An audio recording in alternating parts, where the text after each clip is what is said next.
दोस्तों, भारत में कई ऐसे फनकार हुए हैं जिन्होंने बहुत ही कम समय में अपने फ़न से बहुत ज़्यादा नाम और ख्याति प्राप्त की।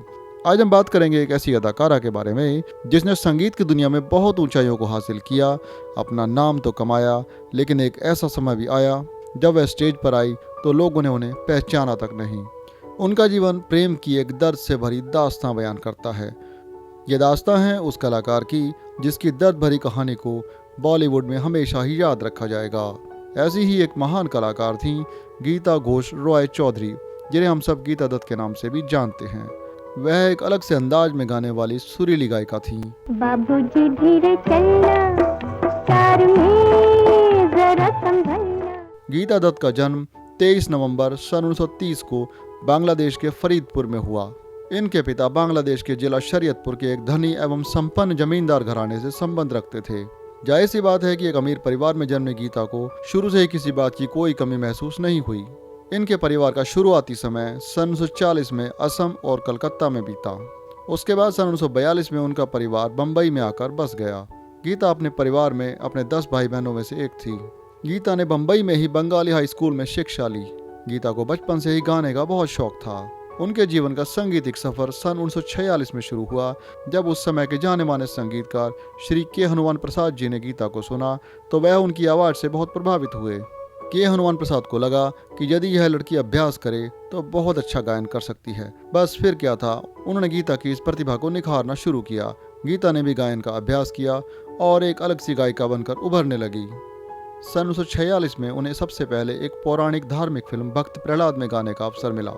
इस फिल्म के गीत में उन्हें केवल 2 ही पंक्तियां गाने को दी गई थीं। इस गाने का संगीत भी के हनुमान प्रसाद ने ही तैयार किया था। यह गीत गीता के फिल्मी संगीत सफर के लिए एक तरह से मील का पत्थर साबित हुआ। उनकी गायकी में सादगी, प्रेम, शोखी, दर्द और चंचलता का मिश्रण सा दिखाई देता है।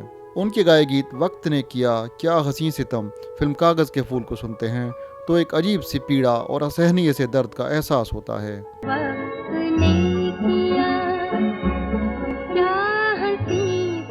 इसके बाद गीता को एक अच्छी प्लेबैक सिंगर के तौर पर जाना जाने लगा। सन 1947 में उन्होंने के हनुमान प्रसाद की और भी कई फिल्मों के लिए गाने रिकॉर्ड किए। यदि उनके निजी जीवन की बात करें तो उनके साथ बॉलीवुड के महान अभिनेता एवं निर्देशक गुरुदत्त को भुलाया नहीं जा सकता, क्योंकि गुरुदत्त और गीता दत्त का फिल्मी एवं पारिवारिक संबंध एक लंबे समय तक बॉलीवुड में चर्चा का विषय बना रहा है।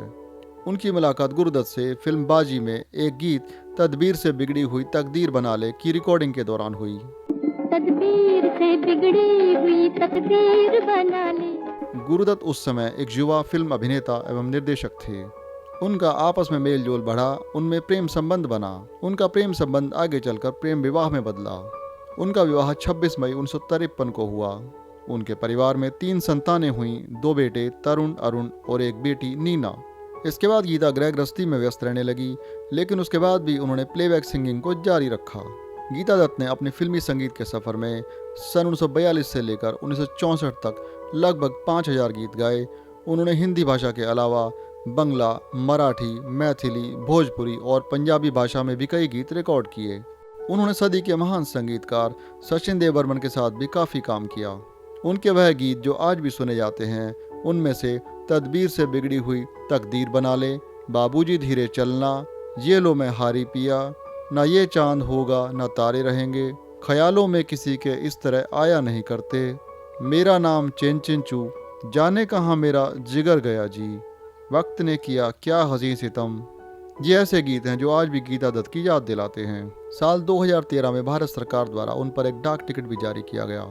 इधर गीता एक सफल गायिका बन चुकी थी और गुरुदत्त कई फिल्मों का निर्देशन कर रहे थे। उस समय उनके जीवन में एक ऐसी घटना घटी जिससे उनका फिल्मी और निजी जीवन भी बहुत प्रभावित हुआ। उस समय गुरुदत्त के प्रेम संबंध की खबरें उस समय की सफल अभिनेत्री वहीदा रहमान के साथ सुर्खियों में आने लगीं। इस बात को लेकर अक्सर गीता और गुरुदत्त में बहस होने लगी। अक्सर गीता नाराज होकर अपने पिता के घर जाने लगी। इससे दोनों के ही जीवन में बिखराव की स्थिति सी बनती हुई दिखने लगी। गीता के जीवन में दर्द की इंतहा तो तब हुई जब उन्होंने फिल्म कागज के फूल के लिए उन गीतों को रिकॉर्ड किया जिनको कि वहीदा रहमान पर फिल्माया गया था। फिल्म में वहीदा रहमान के पात्र ने जितने दुख से इन गीतों पर अभिनय किया, उससे कहीं ज्यादा पीड़ा से भरकर गीता ने उन गीतों को गाया था। इस दौरान उनके बड़े पुत्र की भी मौत हो गई। गुरुदत्त ने भी गीता को समझाने का प्रयास किया, लेकिन हर बार निराशा ही हाथ लगी। हालत को सुधारने के लिए गुरुदत्त ने एक फिल्म गौरी का निर्देशन किया। इस फिल्म के गीतों को वह गीता से रिकॉर्ड करवाना चाहते थे, लेकिन कहा जाता है कि गीता का व्यवहार फिल्म यूनिट के साथ भी ठीक नहीं रहता था। वह सेट पर टाइम से नहीं आती थी। इस वजह से इस फिल्म की शूटिंग को बीच में ही रोकना पड़ा। यह फिल्म सिनेमा पर रिलीज नहीं हो सकी। इससे गीता का गायन करियर बहुत प्रभावित हुआ। फिर से एक समय आया जब बॉलीवुड के महान संगीतकार सचिन देव बर्मन ने गीता को गाने के लिए आमंत्रित किया। यह वह समय था जब गायिका लता मंगेशकर की एस.डी. बर्मन से किसी बात को लेकर बहस हो गई थी और उन्होंने अपने गीतों के लिए गीता दत्त की आवाज़ को चुन लिया। पर अफसोस कि इस मौके का फायदा भी गीता दत्त पूर्ण रूप से नहीं उठा सकी। वह अपनी पारिवारिक जिंदगी की परेशानियों से उबर नहीं सकी। अब वह शराब पीने की आदी हो गई थी। नशे की आदत से उनका गायन अस्त व्यस्त हो गया। उनको अब फिल्म जगत से काम मिलना बंद होने लगा। उनकी आर्थिक हालत अब बिगड़ने लगी।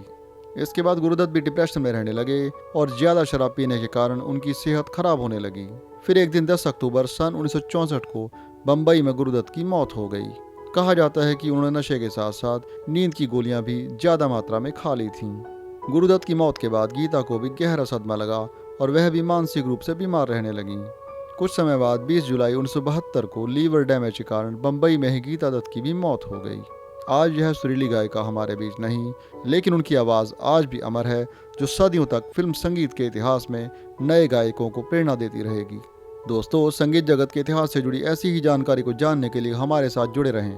अगर आपको हमारा यह वीडियो पसंद आया तो लाइक, कमेंट और शेयर करना ना भूलें और हमारे चैनल को सब्सक्राइब जरूर करें।